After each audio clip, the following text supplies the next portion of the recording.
second half. Here comes Gooden gonna score the 2 and 1. Full drive inside. Stop. Hang on a pivot. Turnaround jump shot is good. Jordan Battle with a nice spin move. Kicks it down low. Fardaws, Big Maple with the finish. What's up, everybody? Another episode of Straight Out Whack Podcast. I have with me today, as part of this hashtag Lance Up week for the CBU men's and women's basketball team, I have head coach Rick Croy, CBU men's basketball. Rick, how's your summer going so far? It's been great, fast and furious. We had a big month of camps in June, and we've just started to get our guys back in town, and we'll get cranking with our work on the floor and in the weight room. And before we know it, all our students will be here, and it'll be time to go.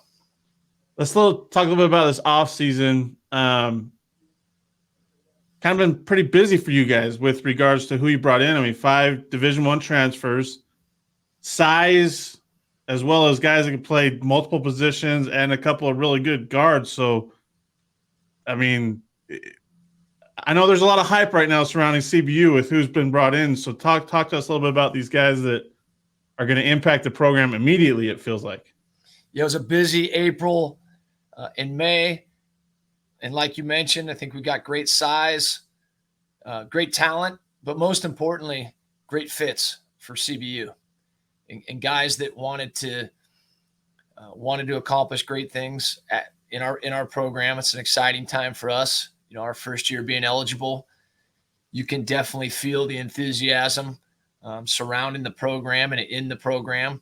So it's a great time to be a Lancer. But then, you know, that's also coupled with, I think, great depth of maturity. I mean, a lot of these guys have been through the rigors, both our returners and our transfers, and they understand we got a lot of work in front of us, and, you know, the WAC keeps getting better. So, you know, our product's going to have to be really strong when it counts.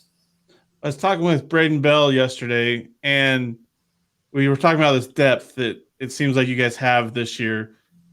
How did what happened this past season, 2021-22, with, you know, Taryn going down for a while and Reed Knott is dealing with injuries? I mean, when I was out there for the Utah Valley game, I mean, you guys were down to maybe 7 guys that you could play. How does that play into a recruiting plan that says, hey, we have got to have the depth to where we can almost put 2 different teams on the floor when guys need a breather? Yeah, and, you know, I think some of it comes back to the transition. I believe that. Like, we knew it wasn't going to be a straight line. It was going to be a little bit jagged. And the plan was to put ourselves in the best position possible come year 5 when the eligibility triggered. That's not to say that we intentionally sacrificed anything. I mean, we were going to compete to our best, but you go through things as a program and you try and learn from them and you try and bring it forward so that you are in this position now. And some of that definitely is learning from your experiences. And the depth is one of them. In 1920, we had a very deep squad. And then, you know, we endured some adversity, as every program is going to. And you try to, even in that adversity, you keep building leadership. You build conviction in what you're doing. And we're excited about where we're at now. But, you know, like I said before, part of that excitement is about the work. Like, you have to love the work. And our guys understand that. I truly believe that. And you're not going to speak anything into existence. It doesn't really matter how it looks on paper. The depth has to build on the playing floor and the connection between the guys. And that's where I think we have good pieces, and now we got to make them fit together. But no question about it, we're deeper than we've been. Let's talk a little bit about those guys that are returning for you. I mean, WAC freshman year, Taryn Armstrong's back. His brother Trey Armstrong is back. Reed Nottage is back. Jelani Stone is back. I mean, I want to focus on Jelani for a minute. I feel like he came on in January and just kind of proved his worth to your squad. I mean, the way he went up against Fardaws Aimaq at that game in Riverside, from that point on, it felt like he was a key contributor for you. What have you seen in his growth and his development? Yeah, I believe when you have program continuity, and this is year 10 for us, that the players that have come before these guys, those guys serve as the best examples. And I think a great example for Jelani was Dejon Davis. Dejon Davis was, we were his only true scholarship offer coming out of high school, and we were Division II at the time. And here's a guy that a couple years later leads the WAC in rebounding 2 years in a row. And Dejon just put his head down and worked. And he was always coachable, and he brought great energy to practice. And Jelani's been able to be around Dejon. And that's what Jelani's done. He's, I don't think any of us could have predicted that he'd be able to help this much this early in his career, because he needed basketball repetitions. He's not a guy that played, a million AAU games like my son's playing right now. I mean, he didn't have all those opportunities or the international reps that some of our guys have had. He came to the game fairly late. He was blessed with a great high school coach. He's a really good learner and listener. He's got a humble spirit, and now he's making the work and his athleticism work for him. And first and foremost, he wants to win. And that's what's impressive. And that's where he reminds me a lot of Dejon. Dejon was always about winning, and anything that came after that was icing on the cake for him. Let's talk about your the brothers, I guess you could say, in Trey and Taryn. First off, I'll start with Taryn. Like, what are you excited about in year 2? I mean, from what you saw this past season, dealing with the non-COVID illness for a while, and then getting back, basically throwing the wolves by starting back up in Las Cruces and then Grand Canyon right after that. What are you excited about in year 2 for him? Yeah, you mentioned the adversity.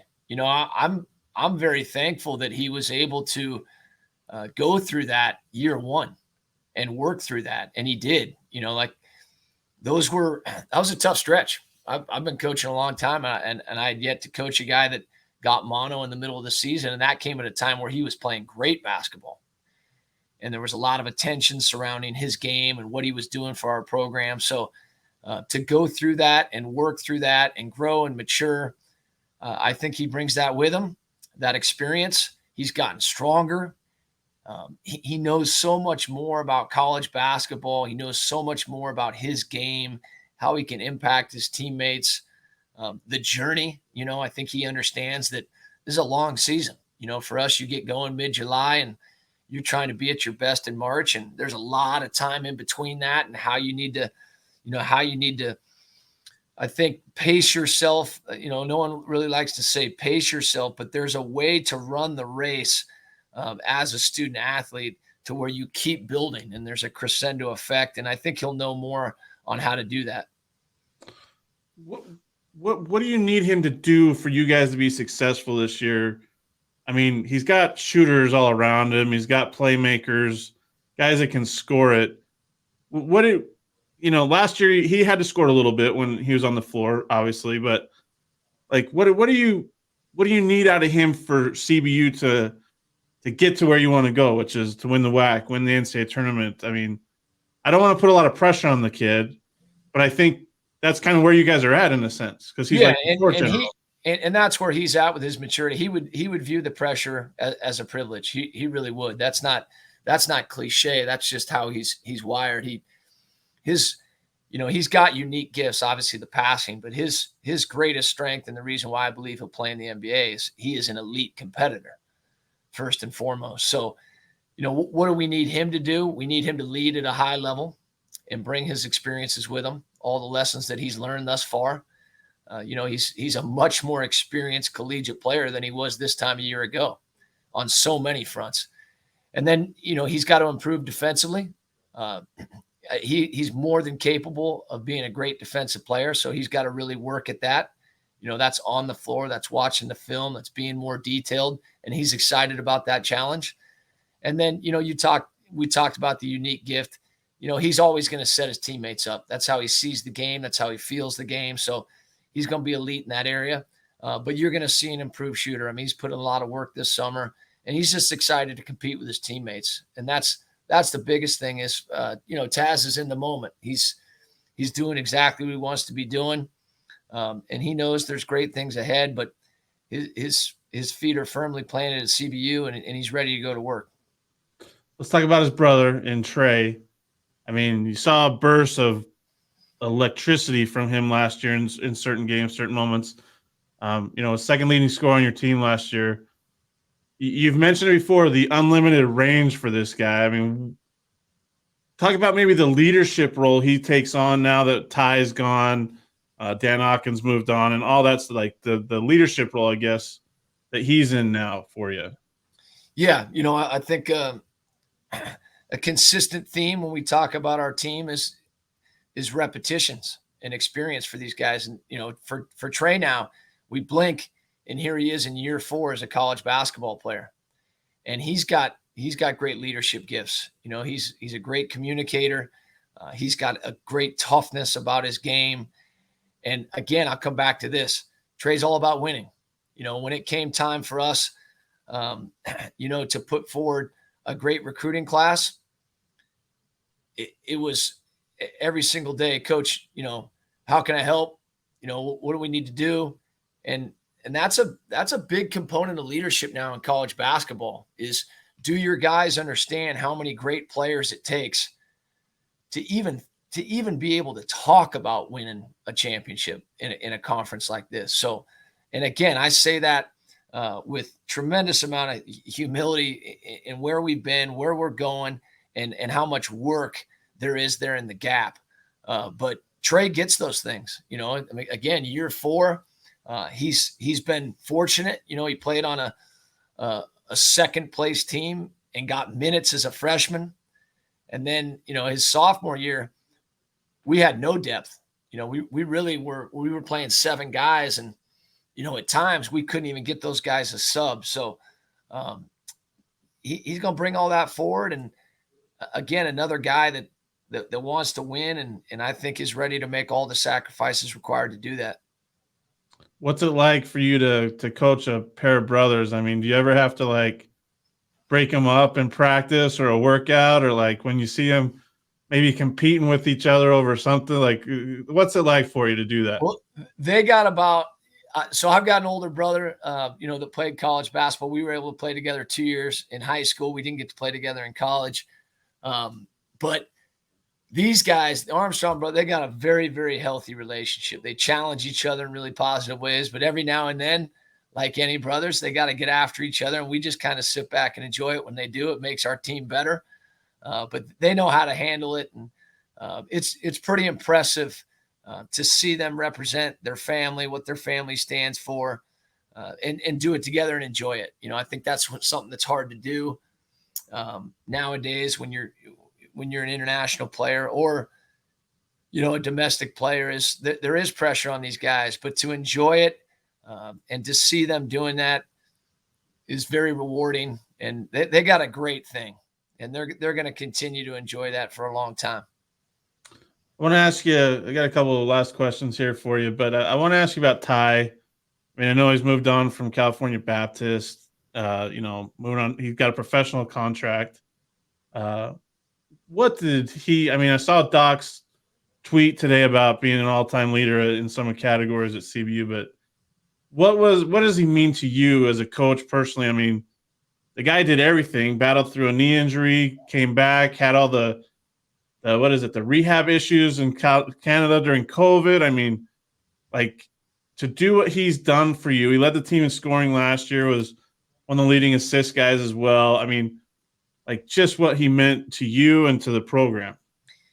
Very, very inspiring story. And it's amazing how many young people he's impacted in our community. He's in large belief for so many kids, just to talk through his story, even just scratch the surface of the journey.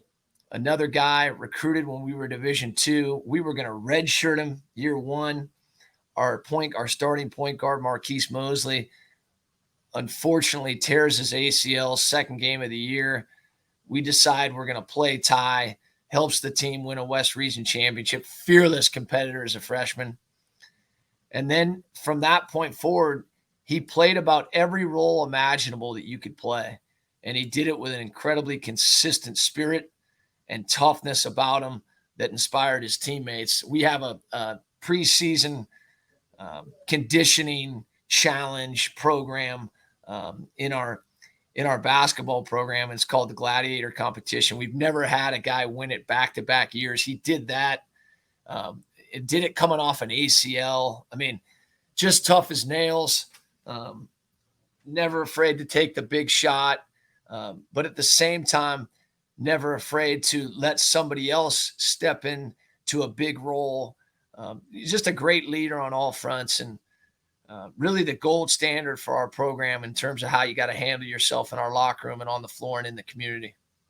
What is it about CBU that's such a draw for really good guards? I mean, I don't even want to go back to pre-Division I there. I mean, you got Ty, Milan Aqua, you had Brandon Boyd, now you got Taryn. I mean, it's just kind of wild in that sense. I mean, even Farron Flavors, when he was there before, he had his best year as a college basketball player. What is it? And now you got Joe Quintana and a couple other guys coming in. Like, what is it about CBU that you find these guards that end up being really, really good in the long term? Well, to start with, they all come here very skilled players. I mean, we try and recruit skill, and all these guys, when you trace back, they were skilled as young guys, and they came to CBU and really wanted to play with a let it rip spirit, and we play with a lot of freedom, and guys, I think, play with great confidence when they're here. I mean, that's the consistent theme. If you ask the guys that have come up through the ranks, it's a little bit tougher for them. That's just how it works as a freshman. You can kind of feel like coach is on you, or things are a little bit tighter. And then as you progress through the system, you may feel like, hey, I'm playing with more confidence now. That's very typical. But if you talk to the guys that have come in as transfers, I think they would say the two consistent themes are the confidence that our guards play with. And then along with that, is the combination of our skill development program. We work on shooting a lot. We work on ball handling. We're constantly working on our skill, not just our basketball system. We want these guys to improve as individual players. And it's been a lot of fun to see how many guys we've had move on and play professionally, because these guys love the game. And as you know, Kyle, these guys put in a ton of time, and they have aspirations beyond CBU. And we don't shy away from talking about those aspirations. I think you can be very aspirational and still be about the team. Makes sense. That makes sense. Rick, I want to ask you about this seeding system that the WAC has put in play. I mean, you obviously, you can't disclose your schedule right now, but you got the SoCal Challenge, obviously it's been released with Minnesota, UNLV, a couple other teams. I mean, just how do you feel about it, and how do you feel about your schedule that you're trying to put together for that to kind of meet that expectation in a sense? Yeah, we're really close on finishing our schedule. I'm very excited to announce it. I think overall it's a really exciting concept. I think it's created enthusiasm. Like the WAC, tangibly has improved, adding the Texas teams, Southern Utah. I mean, the league it's a different animal. I mean, you got to really, you got to have older, mature guys that know how to compete to even have a chance night in and night out. But then I think this is like one of those intangible things, right? Like, although it's driven analytically, it's created excitement about the WAC. I think it raises the standard. Now we need to keep, along with raising the standard, we got to keep improving things with television, with media. You do a great job representing the conference. And I think people will be talking about, there's going to be a lot of great teams in our conference. And I think the awareness and the enthusiasm is going to continue to rise. But we're excited about it. It worked out well for us. We're going to have a very strong non-conference schedule. And then, by the time I think you get into league, there's going to be a lot of games that, in terms of net rankings, it's going to move the needle. So it's going to be fun. I think the more people talking about the WAC, the better, and everyone steps into the challenge. I want to finish up here, just kind of a random question. You talked about the Gladiator Challenge that you have every year. I mean, if we're throwing it out there, I may put you on the spot here. Who do you think is going to win this year? Great question. Well, last year, Malik Wade was the first ever big that we've had win the Gladiator. It's a little bit, I would say, slanted towards the guards because there's some conditioning. But Malik came in very, very fit, and it was unfortunate that he then battled after he won the Gladiator. He battled some injuries basically the entire season. So looking forward to him getting healthy. He is healthy right now.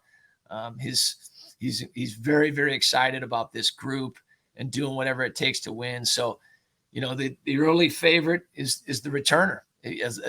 As hard as it is to repeat, you never want to go against Malik Wade. So I think he'll repeat as champion, but it's going to be a battle. One last question here. Sorry. Yep. Now that you mentioned it. All good. With Malik, with Jelani, with Tim coming in from Georgetown, I mean, I feel like we always talk about the guards at CBU because that's kind of what you guys do. Like you said, that let it rip mentality. But you got 3 guys that can protect the rim and play around the rim that I don't know that you've had that kind of depth skill-wise in the last 4 years. I mean, am I looking at it wrong or am I seeing it correctly? Yeah, no, we've definitely improved our front court depth. Riley Batten is a very versatile player. And he can do a little bit of everything, and that's what he needs to do to be the best version of himself. And then Hunter Goodrick is a very, very, his basketball strength is elite. So our guys have felt that already just in a few workouts, and he's a guy that's going to keep improving. He's played a couple years, but he, with COVID and some other things, he hasn't had it hasn't been a fluid journey.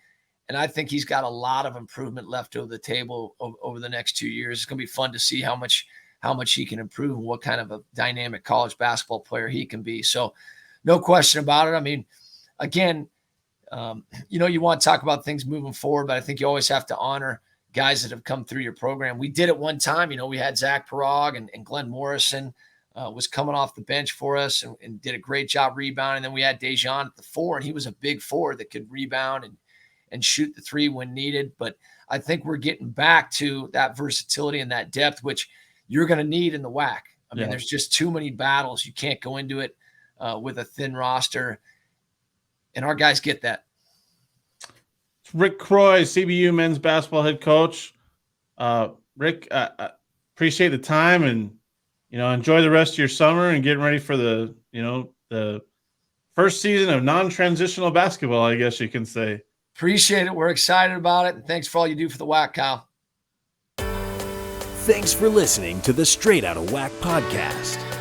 You can find us on Apple Podcasts, Spotify, and other podcasting platforms. Be sure to subscribe so you never miss an episode.